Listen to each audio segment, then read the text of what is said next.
એટલા જ માટે બાપુ મહાપુરુષો તમને મને જીવન મળ્યું છે ને આનંદ કરી લેવાની વાત છે. એક વાણી પ્રજાપતિ સમાજ મહારાષ્ટ્ર પંઢરપુર ગોરો ભગત બાપુ જિંદગી કંઈક એવી જીવાય કે તમે મર્યા પછી જગતને તમારી વાહે કંઈક કરવું પડે, જગતને તમારી વાહે કંઈક લખવું પડે. આ ગોરો ભગત મહારાષ્ટ્રમાં પંઢરપુરનો પ્રજાપતિ અને જીવન એવું જીવો ને આપણું વાંકાનેર પાસેના રાતી દેવડીના ખુમાનસિંહ બાપુને બાપુ આ ભજન લખવું પડે. ભજન એમ નામ થાય જ નહીં અને ભજન એમ નામ સમજાય નહીં. ભજન સમજવા માટે સદગુરુ જોવે, નિહાળમાં કોઈ નથી શીખડાવતું. હું મારી વાત કરું, ખટારાનો ડ્રાઈવર છું. ખટાણ ડ્રાઈવર તો ઓગણીમી કોમ નો કહેવાય. ખટાણ ડ્રાઈવર ને કોઈ બાપુ આ તમે સાંભળો છો, મેં પૈસા આપ્યા છે. હિન્દુસ્તાન આખું રખડી આવ્યો છે, કઈ આપણું જોયા વગરનું બાકી નથી. પણ મેં મારો દેહ નથી અભડાયો. કોઈ એમ કે દરબારે દારૂ પીધો તો પરમાટી ખાધી દીધી, 5 લાખની શરત મારીને આવજો, હું તમને પુરવાર કરી દઈશ. હું જો મારા આમ આંગળી નથી દાડી મેં, મારું કુળ કયું, મારું ખાનદાન કયું, આને જો જીવવાની ખબર ન હોય તો મરી જવાય. મારો બાપ કોણ, મારી માં કોણ, મારું કુળ કયું, આની ખબર ન હોય તો શું ભલામણા તમે જીવો મરો તો શું ફેર પડે? ખટારાનો ડ્રાઈવર બીજા રાજ્યમાં ગયો હોય અને ખાતું હોય ન પીધું હોય ન બાપુ એવો એકાદો દેખાડો મને, પગ ઝાલી પડું અને મને અહીંયા ખવડાવનારા પીનારા નહીં મળ્યા હોય તો હું કેવી રીતે રહ્યો છું? આજે બાપુ મારા કુટુંબમાં મારો દીકરો છે, મારા કુટુંબમાં બાપુ આજની તારીખમાં મારા દીકરાના દીકરા છે, પણ હજી આજની તારીખમાં કોઈ હજી આ બાપુ હેડ્યા નથી. કંઈક મારા વડવાઓની કંઈક કૃપા છે, કંઈક મારા ગુરુ મહારાજની, કંઈક મારા મા બાપની કૃપા છે. અત્યારે બાપુ અમે મહેતા માર્કેટમાં એક દી બેઠા હતા ને, વાતમાંથી વાત નીકળી હતી કે વેપારીએ કીધું કે રોજ અહીંયા આપણા સુરેન્દ્રનગરમાં 20 ટન ભરીને કે હોપારી આવે. 20 ટન એટલે 1000 મણ થાય ને. મેં કીધું 20 ટન રોજ? કે રોજ સુરેન્દ્રનગર જિલ્લામાં બધે વિતરણ થતી છે. મેં કીધું રોજ 1000 મણ? તો કે હા. મેં કીધું આ ભેંસું ખાતી નથી, આ 1000 મણ હોપારી આવે છે, ભેંસું ખાય છે. મૂળ તો આપણે જ તેલ વાઢી છે ને. હવે 1000 મણ હોપારીના રૂપિયા કેવડા થાય? એટલા રૂપિયા તો બાપુ ગાયોને ખરમાં નાખી દો.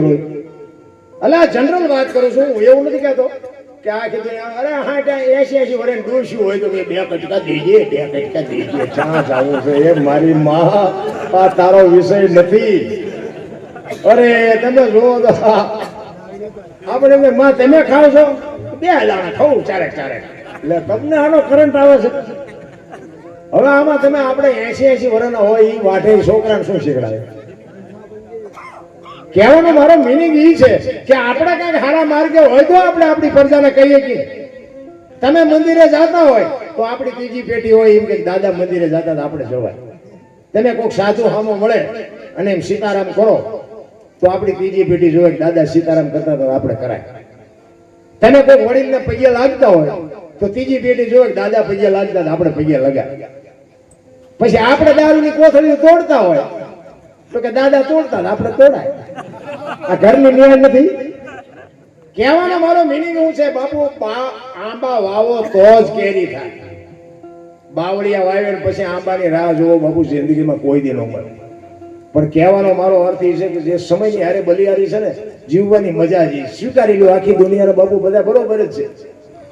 અમે તો ગમે બાર પ્રોગ્રામમાં જઈએ ને પછી અમારા વીડિયા હિસાબે ઘણા બધા મને ઓળખતા હોય એટલે પછી એમ કે બાપુ અમારા ઘરે તમે હાલો ને પગલા પડાવવા, હાલો અમારા ઘરે પગલા. હું એમ કહું કે ભાઈ અમારા પગલા હું સાધુ સંતોના પગલા હોય, અમારા પગલા નાના બાપુ કે હાલો આપણે હાલો ને રાજી થાય. આપણે અહીંયા જઈ ચા પાણી કરી, પાણી પી, ઘડીક બે અને ઘરના બધા રાજી થાય. બધા અમારા બચ્ચુભાઈ અમારા મિત્ર રણજીતગઢથી આવ્યા છે. અહીંયા અમે રણજીતગઢ પ્રોગ્રામમાં ગયા ને એમના ઘરના આખા ઘરના કે બાપુ આવ્યા છે કે લઈ આવો ને આપણે ઘરે પગલા પાડવા, લઈ આવો ને કે આપણે ઘરે પગલા. જીવો તો હું જીવો તો, પણ હું કહેવાનો અર્થ શું છે કે બહાર જાય છે ને તમારા પગલા પડાવવા હાટું થાય બધા મથે. ઘરે જાય ને બૈરા શું કે બહાર ઉભા રહેજો, પોતા કર્યા પગલા પડશે.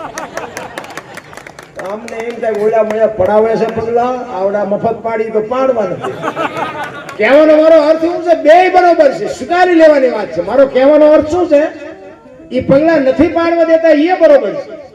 પગલા પડાવે છે ને એ બરોબર સ્વીકારી લેવાની વાત છે. મારો કહેવાનો મિનિંગ એ છે. કારણ કે તમે એક દી પગલા પાડવાના છો, ઓલા અમને 60 થી રોટલા ખવડાવે છે એટલે એનું માનવું પડે, સ્વીકારી લેવાય. બધા અહીંયા બરોબર છે, તમે અહીંયા બરોબર છે, સત્ય જ છે, બે સત્ય છે, કોઈનો વિરોધ કરવાની કોઈ વાત જ નથી, સ્વીકારી લેવાની વાત છે. મારો કહેવાનો મિનિંગ એ છે. અમે તો આ ભજનમાં બાપુ ઘણા બધા અમે બધી ડે વાતો કરતા હોય, પણ અમારો કેવો રાગ હોય એમને ખબર. હા, તમે મોટા મોટા કલાકાર હોય ને જોઈજો, કલાકાર બદલાય ને તબલ છે બેન વાળો બધા બદલાઈ જાય. આના વગાડે જ ન હાલે, પણ આમાં ઈરખાના કોથળા એટલા ભેળ્યા હોય ને, ઊંધા નાખે, પ્રોગ્રામ ઊંધા નાખે. હવે આમાં ભગવાનનું નામ લેવાનું છે, આમાં ક્યાં દીકરા દીકરીઓ પરણાવવાની છે. 2 કલાક આનંદ કરીને હમણાં પંખીનો મેળો ઉડી જવાનો છે. એકતાની જરૂર છે બાપુ, પ્રેમની જરૂર છે. પ્રેમને વાચા હોત તો જગત જોગી બની જાત, હલકીને હેમાળે જાત, પછી ભગવા પેરી ભૂદરા. પ્રેમ છે ને 8 અક્ષરનો મંત્ર છે. જ્યાં જ્યાં ઈશ્વર જ્યાં સંતોની આવ્યો ને બાપુ, પ્રેમને વશ થઈને જ આવ્યો છે. કોઈએ રૂપિયા નથી ખવડાવ્યા, કોઈએ લાગવગ નથી કરી. જ્યાં પ્રેમથી મારા નાથને બોલાવ્યો ત્યાં બધાને અહીંયા બાપુ પરમેશ્વર આવ્યો છે. જલારામ ને આવ્યો, સગારસા ને આવ્યો, મીરાબાઈ ને આવ્યો, સીધી રાજા ને આવ્યો, નરસિંહ મહેતાના કે 52 કામ કર્યા, 52. પ્રેમ, બસ પ્રેમ તમારો અને મારો પ્રેમ હોય ને, કાંઈ નો ઘટે ને કાંઈ નો કરવું પડે. ઈ ગોરા ભગત પ્રજાપતિનો દીકરો માટીના વસાણ બનાવવાનો ધંધો કરતો હતો, ફળિયામાં માટી ખૂંદતો હતો, અને છોકરું અહીંયા હુડ આવ્યું એમના ઘરના, અને બેન પાણી ભરવા માટે ગયા. એના ઘરવાળાને કે આ છોકરાનું ધ્યાન રાખજો, તમે ભજન ગાતા ગાતા ક્યાંય ફોહણીઓ ન વાળતા, તમારે આખો દી ભજન સિવાય બીજો ધંધો જ નથી. ભગતને બહેરામ બહુ ઠેકાણું ન હોય, અને બેન ભક્તિ કરતા હોય ભયમાં ઠેકાણું ન હોય. જોકે અમારે એવું નથી, પણ આ તો જાજો ભાગ એવું હોય છે. અમારે ભગવાનને દયા ખૂબ, અમારે કઈ વાંધો નથી હજી સુધી, પછી મારો ઠાકર કરે એ થાય. એટલે ગોરા ભગત ને બહેરું થોડુંક એવું હતું, એ કાંઈ ભજનમાં કે ભક્તિ માનતા નતા. ઓલો ભગત છે ને બાપુ, ગમે કામકાજ કરતો હોય તો હરિનું નામ એના મોઢે ચાલુ જ હોય.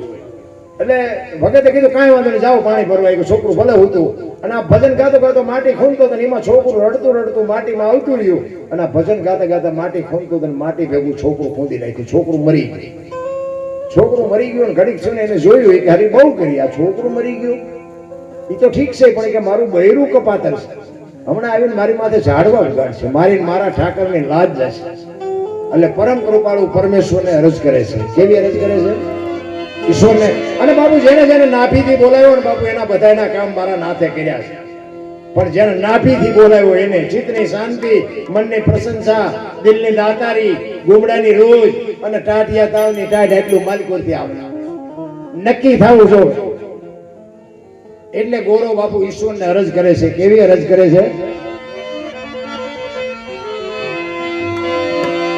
ઘરવાળીએ ઘણું કીધું તું, તમે રાખજો બાળકનું ધ્યાન. એ માટી ખોદતા મારું ભૂલી હું તો ભજવા લાગ્યો ભગવાન.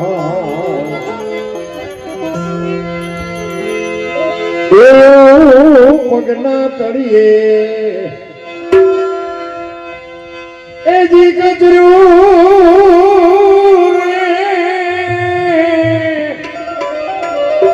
એ જોતા મારી નજરે પડ્યો હરી તમને.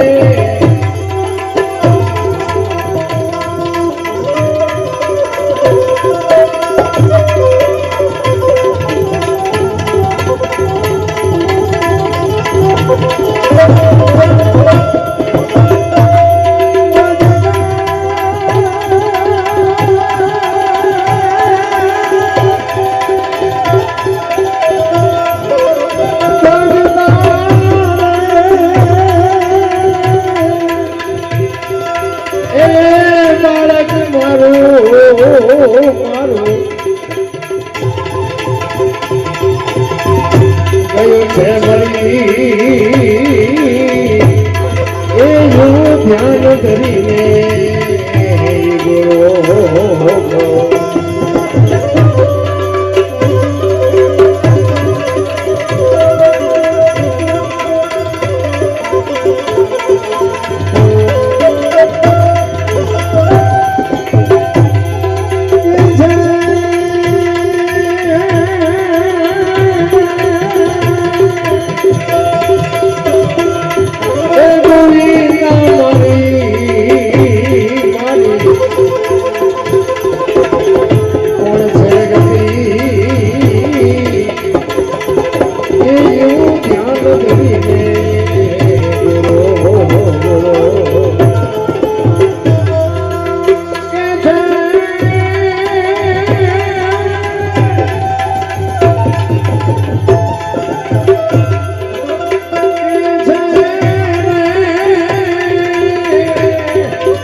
કોણ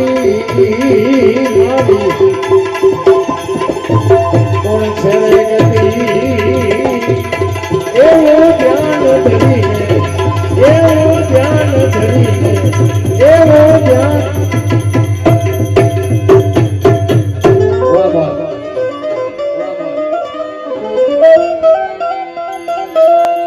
ભાંગેલ ભુજાયું એનું ભાંગેલ માથું ભાંગી ગયા બાળક ના બે પગ અંગનો આકાર એકે મળે નહીં એના હાડ કે હાડ ગાયલા જેને જેને ઈશ્વર મેળવ્યો ને બાપુ આપને ધરતીના કણા ભેળા કર્યા ને તે ઈશ્વરને મેળવ્યો છે. અત્યારે તો બાપુ આપણા માટે હાવ હેલું કરી દીધું. કળિયુગમાં કેવલ નામ આધાર નામ સમૂહ વડે કોઈ નહીં જપ તપ તીર્થ ને યોગ નામે પાતક છૂટીએ નામે નાશે રોગ. જે સદગુરુ મહારાજે શબ્દ આપ્યો હોય એ શબ્દનું ભજન કરવાનું છે. કાંઈ દીકરાય નથી કાપવાના, બૈરાય નથી આપવાના, કરવતે નથી મૂકવાના, કાંઈ નથી કરવાનું. કેવલ નામ આધાર. આ તમારા મારા શ્વાસ હાલે છે એ છે શું? સ્વર છે એ જ ઈશ્વર છે. બોલે એ બીજો નહીં, પરમેશ્વર છે પોતે. અકલ મઠા અવળા મથે બહાર જઈને ગોતે. ભાણ કે તું ભટકીશ નહીં, મથી લે તારા અંતરમાં ઠીક કરીને બે જા પછી કરવું પડે નહીં કાંઈ. હરિદ્વાર વાળા કે દ્વારકા જવું છે, સોમનાથ વાળા કે પાવાગઢ જવું, તો હાચું ક્યાં છે? અરે તમે જો આમથી આમ નામથી નામ હળિયા સડ્યા બધા. અમે તો ગોકુળમાં ગયા હતા. ગોકુળમાં 4-5 ભાઈ અમારા રસ્તામાં જ વાત થઈ. 4-5 ભાઈ ગોકુળમાં ફરવા ગયા ને એક રૂમમાં ગયા. રૂમમાં બાપુ એક બેઠા હતા અને એક નાનો હિંડોળો કૃષ્ણ ભગવાનની મૂર્તિ. અમે ગયા ના અંદર કે બેહી જાઓ બધા. અમે બેહી ગયા. એ કે 100 રૂપિયા આપો. તો શેના? એ કે કાનુડાને હિસકો નાખવાનો. એટલે મેં કીધું અમારા 100 રૂપિયા બગડે ને કાનુડા ની અંદર બગડે ભલે હું તો. મને કે નાસ્તિક લાગો. નાસ્તિક છે તેમાં કાનુડો અહીંયા દ્વારકા ગયો હોય, અહીં કઈ છે નહીં. કાનુડો અમારે ભેગો અમે તો મારો આવી નવી દુકાનો છે બધી. અને તમે જુઓ નગરા હિસકા જ ના કરે બાયું ભાઈ બધા. આપણે આનો હુવા ચારે દેવાનો. અને આ એક છે ને પરંપરા છે ને, 1-2 નામ હિસકો નાખે એટલે બાપુ ઠેઠ સુધી લાઈન થાય કે મેં નથી નાખ્યો છે, મેં નથી નાખ્યો. પણ આને હુવા દો ને બાપા હિસકા કઈ નથી ના. બોલા ઘરે રોટલા વગરના વરાળો કાઢે એનું કરો કઈ કરવાની જરૂર ઈ છે. આ હિસકા આને નાખશો કે આખી દુનિયા નાખે એવું છે. આપણે એક નહીં નાખીએ નહીં ફેર પડે. કાંઈ કરવાની જરૂર નથી ભલા.